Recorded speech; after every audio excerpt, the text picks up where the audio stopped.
Bonjour et bienvenue sur cette présentation sur comment écrire ou préparer des politiques et procédures à l'hôpital. Je suis Dr Xavier Anton et je travaille avec l'IFC dans les qualités internationales comme un consultant. Aujourd'hui, on va parler de définition de policy et politique. Euh, Qu'est-ce que c'est le processus de développer des politiques, les éléments des bonnes politiques, comment les organiser, comment les élaborer. Après, on va parler des pièges liés aux politiques, on va parler de la mise en œuvre et on va voir quelques exemples de politiques. Voyons maintenant quelques définitions. Politique. La politique, c'est un plan d'action ou une règle écrite qui va guider comment est-ce que nous, on fait certains processus à l'hôpital. Un procédure, c'est une méthode écrite et spécifique, une routine, un processus ou une action utilisée pour se conformer aux politiques. Par exemple, nous avons une politique qui nous indique comment faire l'insertion des voies centrales intraveineuses. La procédure, c'est l'insertion vraiment qui s'est guidée par la politique. Les procédures sont normalement liées aux politiques, mais peuvent être simplement des instruments écrits pour accomplir une tâche.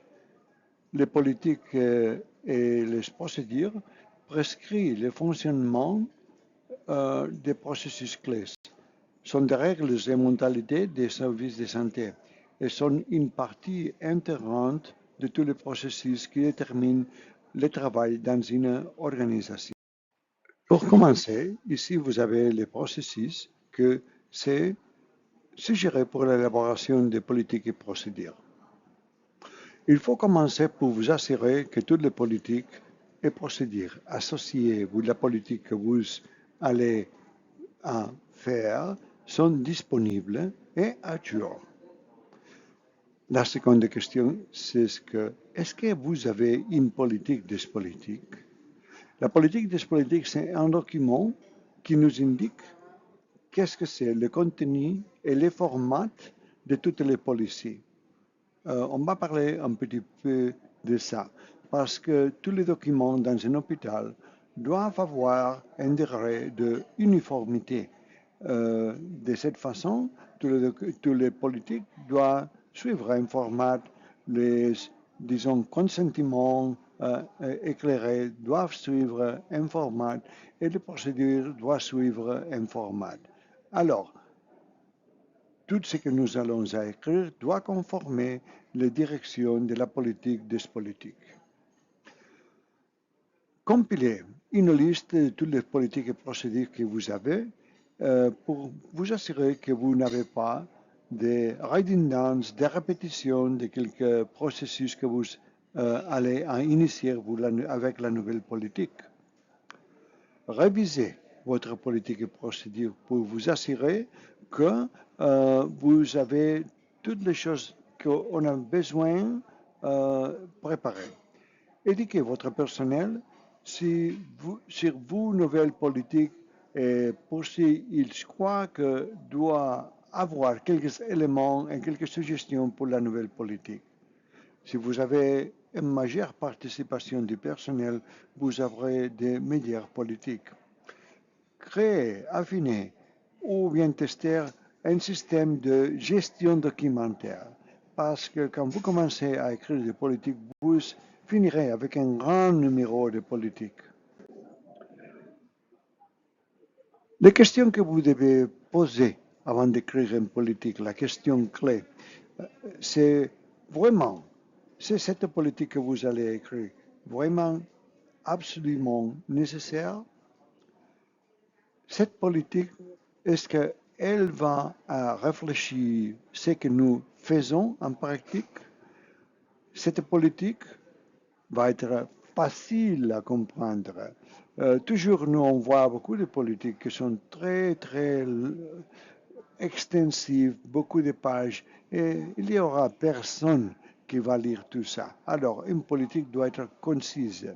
Et aussi, cette politique doit être accessible, doit être dans le réseau de l'hôpital, ou bien si vous imprimez les politiques, ça doit être la capacité d'accéder dans les lieux où vous avez besoin. Disons, si vous écrivez politiques qui sont relationnées avec endoscopie, vous assurez que cette politique sont à la station d'endoscopie ou bien à la station de pulmonologie. Ce sont des procédures qui sont relationnées, disons, avec une biopsie de poumon. Il faut penser que les politiques fortes créent des contrôles internes solides. Considérez vos politiques comme faisant une partie de votre structure de contrôle interne. Une bonne politique va vous assurer la protection des patients, l'efficacité de votre opération, un contrôle de votre actifs, réalisation de votre objectifs comme est-ce que vous les voulez, fiabilité de communication des informations interdépartementales et un respect pour les lois et règlements. Disons que si vous avez une loi de disposition des déchets, vous devrez avoir une politique qui décrit comment faire ça. Tous ces éléments forment le cadre du leadership d'une bonne gouvernance et des pratiques de soins de santé réussies. Quels sont les éléments suggérés dans de bonnes politiques? Au premier endroit, on doit avoir un titre qui est court et qui exprime d'une forme correcte c'est que c'est le contenu de la politique ou la raison d'existence de la politique. Par exemple, on peut avoir une politique que s'appelle politique d'admission d'ambulatoire d'urgence, ou bien accueil et admission des patients émergents recherchant soins de services ambulatoires. Un bon titre pour les politiques doit être facile à comprendre, rapidement pour tout le monde. On doit décrire clairement le contenu de la politique et doit être bien référencé. Quels sont les éléments suggérés pour de bonnes politiques? On doit avoir la date initiale de la politique, les dates de révision et d'expiration, si ça c'est une révision et que c'est la version de la politique. On doit avoir quel est l'objectif, le but de la politique. Ça doit être une brève description au commencement de la politique. Explique pourquoi cette politique c'est important. Un résumé de l'organisation, qu'est-ce que l'organisation espère obtenir grâce à cette politique. Définir, clarifier les définitions ou les termes uniques utilisés dans ces documents. À la fin de la présentation, on va voir quelques exemples. Exemple d'un objectif, le but.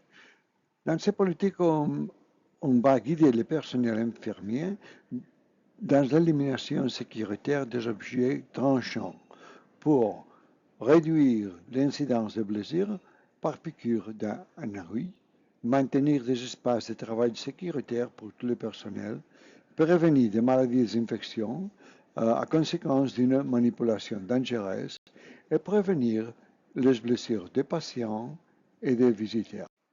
Alors, définir clairement la responsabilité, expliquer qui est-ce que doit se conformer avec ces politiques, énumérer les étapes requises comme activités. Ça doit être simple, il faut utiliser des mots que tout le monde comprend, il faut être pratique en s'assurant que les étapes sont raisonnables et réalisables. Doit être spécifique, ne laisse aucune place à l'interprétation individuelle. Par exemple, nous avons un problème il y a quelques mois, il y avait une organisation qui a décidé de faire une politique de hygiène des mains, mais il n'y avait pas suffisant endroit de personnes pour se laver les mains. Alors, ça, c'est pas pratique, c'est pas simple vraiment parce que avant de commencer à appliquer cette politique, il faut avoir les moyens nécessaires en place pour être capable de réaliser cette politique. Les autres éléments de la politique, il faut euh, ajouter des références à la fin pour montrer que cette politique, c'est vraiment pensé et que c'est basé à l'évidence. Aussi, attacher tous les formulaires qui sont nécessaires. Disons que si c'est une politique pour gastroentérologie, pour endoscopie, il faudrait attacher les rapports de l'endoscopiste et aussi la feuille d'anesthésie. Comment est-ce qu'il faut organiser les politiques et les procédures? Il y a trois grands groupes. Disons, il y aurait un groupe clinique, notre managérial et notre réglementaire. Au groupe clinique, on peut avoir des politiques décrites, des processus cliniques, par exemple, comme il faut administrer et quand les antibiotiques prophylactiques avant de la chirurgie. Les politiques managériales sont généralement à l'échelle de l'hôpital ou à l'échelle d'un service. Par exemple, on peut avoir une politique managériale pour les départements de thérapie respiratoire, quelles que sont les rotations de départements, qui doit faire quoi, comme est-ce qu'on doit faire l'entretien des respiratoires et les autres appareils de ventilation. Finalement, les politiques réglementaires peuvent inclure aussi les politiques qui sont mandatoires comme peut-être comme reporter des infirmités infectieuses au ministère de la Santé.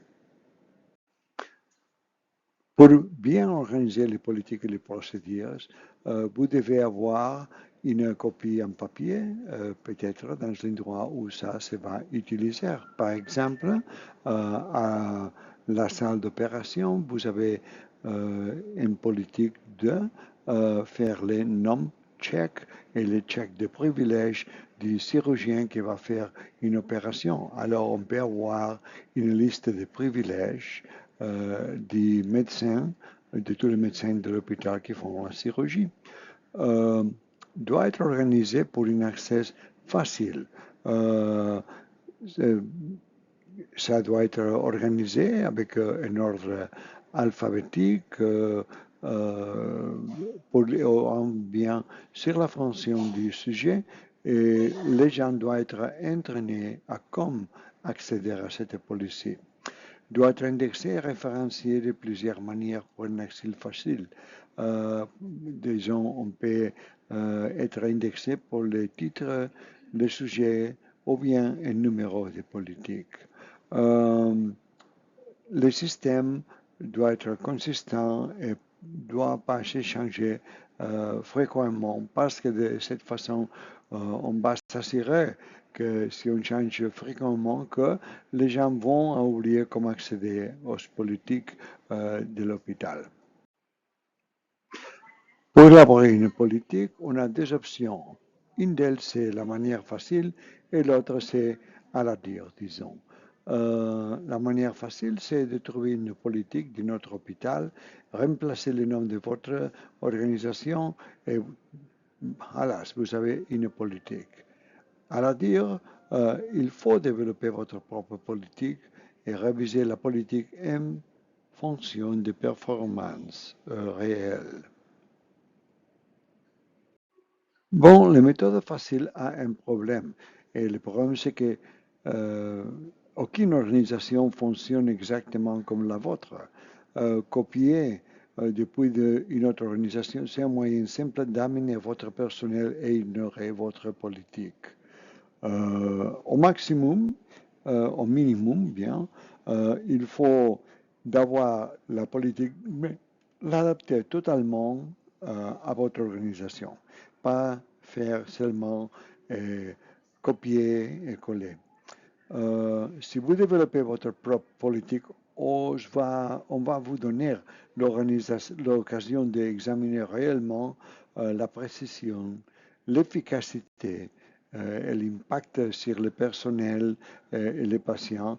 Et aussi, on vous rendre quelques opportunités d'amélioration de ce processus. Combien de temps cela prend-il? Il faudrait en général penser que de chaque page que vous écrivez va avoir un besoin de 1 à 4 heures. Avant de réagir à la politique, renseignez-vous sur le sujet, observez la pratique qu'on fait couramment, si ça c'est en existence, interviewez les personnels sur la pratique pour clarifier et demander ce dont ils auraient besoin pour être plus efficace ou plus sûr avec la politique quand c'est appliqué. Voyons quelques outils que vous pouvez utiliser pour faire des politiques et procédures. La cartographie des processus va nous aider à comprendre le processus et être bien sûr que la politique couvre toutes les étapes de ce processus. Si on analyse la root cause ou la cause racine, on va être bien sûr que alors notre politique ou procédure va être capable de couvrir un incident spécifique. Disons qu'on on avait eu un événement sentinelle. La politique doit couvrir toutes les étapes nécessaires pour s'assurer que cet événement jamais retourne à notre hôpital. Aussi, peut-être une politique c'est basée ou analyse un mode de défaillance, les failures mode et les effets. Et ça, on va nous donner dans quelle mesure notre nouvelle politique ou procédure pourra, elle, nous échouer d'un futur incident. Quelles sont les raisons les plus importantes de la failure de politique et de procédures? Bon, les politiques et procédures sont ignorées ou échouent s'ils sont obsolètes, s'ils sont très ou trop longs et verbeux, s'ils sont flous, compliqués ou difficiles à comprendre, si les politiques sont trop génériques ou généraux, si les formats sont incohérents, parce que chaque fois que nous on lit une politique, il faudra chercher l'information de quelques endroits différents, sont mal concis ou bien difficiles à lire. Toujours avec 3 personnes minimum de lire la politique et faire des changements pour avoir un consensus de cette façon que tout le monde est d'accord avec le texte de la politique.